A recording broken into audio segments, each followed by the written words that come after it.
El misterio detrás de la historia de Esaú vende sus derechos de hijo mayor. Ahora podemos ver en el primer capítulo llamado Los hijos de la promesa. Rebeca dio a luz a 2 hijos, pero no eran iguales. Desde el principio, incluso en el silencio oscuro de su vientre, algo rugía dentro de ella. 2 fuerzas opuestas chocaban como mares embravecidos, empujando y golpeando sus entrañas como si el mismísimo destino del mundo estuviese en juego. Ella gemía en las noches, preguntándose por qué la vida que llevaba dentro parecía más un campo de batalla que un refugio materno. Y cuando consultó a Dios, Él le reveló el misterio. En Génesis 25, versículo 23 dice: 2 naciones hay en tu seno. Desde antes de nacer, estarán en conflicto. Finalmente, llegó el día. El primer grito quebró el aire de la tienda. Esaú, el primogénito, surgió al mundo rojizo como un amanecer ardiente. Y su piel estaba cubierta de un vello espeso, como si hubiera traído puesto un manto salvaje tejido por la naturaleza misma. Tenía el rostro endurecido incluso al nacer, como quien carga un destino de fuerza y de lucha. Pero no había terminado el parto. Una segunda mano emergió aferrando con fuerza el talón del primero, como un mensaje silencioso, un desafío sin palabras. No avanzarás sin mí. Jacob apareció entonces, más pálido, de rasgos delicados, con ojos tan profundos que parecían guardar secretos antiguos. Su llanto no era tan feroz, pero en su mirada había una luz que inquietaba, una serenidad extraña para un recién nacido. Pasaron los años y la diferencia se hizo abismo. Esaú creció como un hombre rudo, dueño de los campos y de las flechas, con una mirada aguda capaz de seguir el rastro más sutil en la arena. Su piel, curtida por el sol, hablaba de días largos bajo cielos abiertos y noches junto al campamento. Amaba la velocidad de la caza, el olor de la tierra húmeda tras la lluvia y el sabor de la carne fresca asada sobre brasas. Jacob, en cambio, era un hombre de tiendas, no por debilidad, sino por elección. En la quietud, él escuchaba lo que otros no oían. Sus manos eran más hábiles para el tejido que para el arco, y sus pasos preferían la sombra de las carpas al sol del desierto. Sus palabras eran pocas pero calculadas. Había un resplandor en sus ojos, como si supiera que su vida estaba entretejida con un plan invisible. Isaac, su padre, sentía debilidad por Esaú. Había algo en la carne del campo que él amaba, quizás un reflejo de su propia juventud, y el sabor de la caza le traía recuerdos de días en que su fuerza era su orgullo. Rebeca, en cambio, miraba a Jacob con otra luz.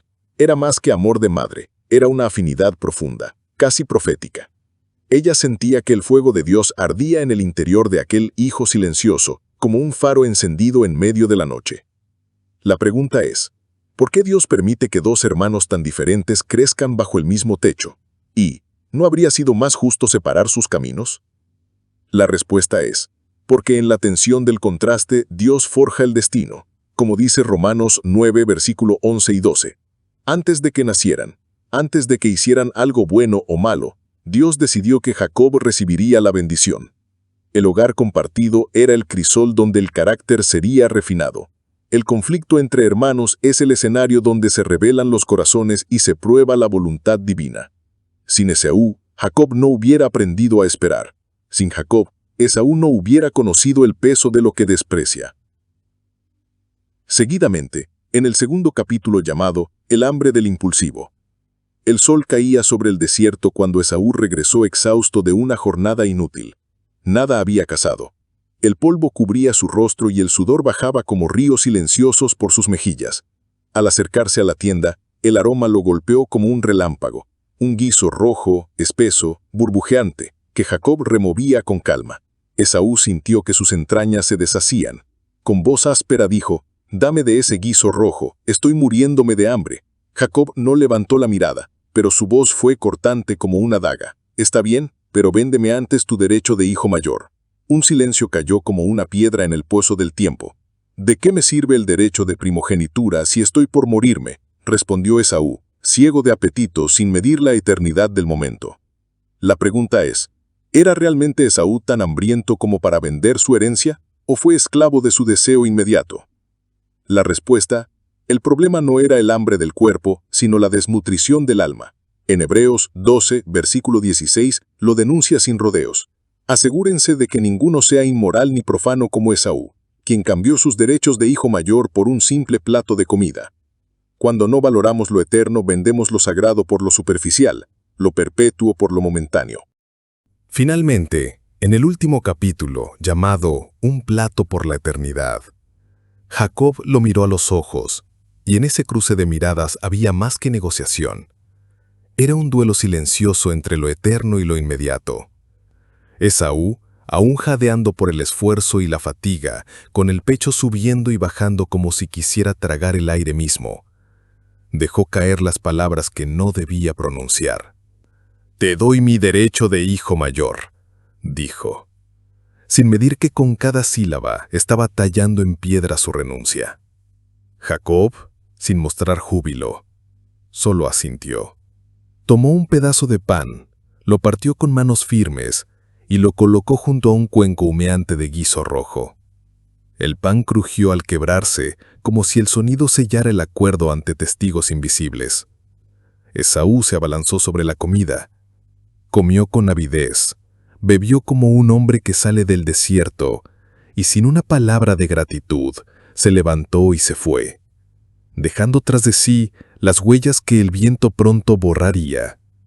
Así, como si nada hubiese pasado, despreció el privilegio más sagrado que un hombre podía poseer: la primogenitura, la herencia del pacto, la línea del Mesías. No hubo un trueno ni una voz del cielo interrumpiendo el acto, pero el cielo tembló en silencio. Los ángeles, que ven más allá de los sentidos humanos, tomaron nota en los libros eternos. El pacto fue sellado no con sangre, sino con un estofado, y el aroma de las lentejas se convirtió en el incienso triste de una decisión irrevocable. Jacob, aún sentado junto al fuego, no sonrió. No hubo celebración, solo un gesto. Levantó la vista al cielo, y sus ojos, brillando con el reflejo de las llamas, parecían decir: «Está hecho». Él sabía que algo invisible acababa de cambiar de manos, y que su historia se había entrelazado aún más con la historia de Dios. La pregunta es: ¿cuántos hoy están vendiendo su destino eterno por un momento de placer? ¿Reconocemos el valor de lo invisible? La respuesta es: lo invisible es lo más eterno. Como enseña en 2 de Corintios 4, versículo 18, dice: «No nos fijamos en lo visible, sino en lo invisible, ya que lo que se ve es pasajero, pero lo que no se ve es eterno». Esaú eligió el presente sobre el propósito. Jacob eligió esperar, y Dios en su soberanía usó incluso el error humano para cumplir su promesa, recordándonos que las decisiones pequeñas pueden tener consecuencias eternas.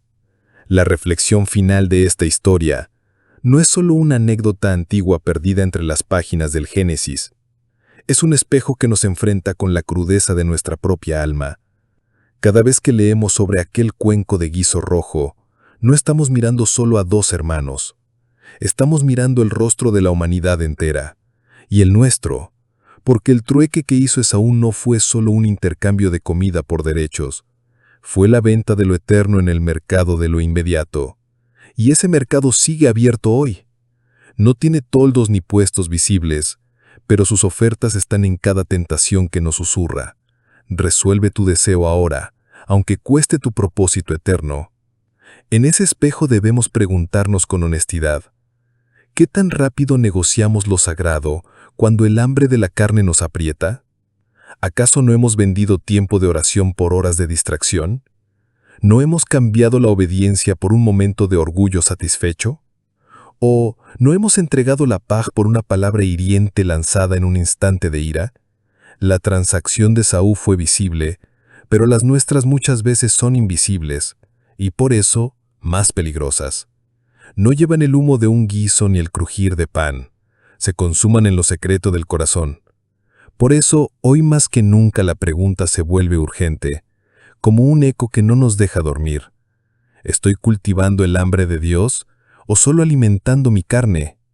Porque un hambre alimentada por lo eterno nunca nos hará vender nuestra herencia, pero un hambre alimentada por la carne siempre nos llevará a malvender lo que más vale. Tú decides.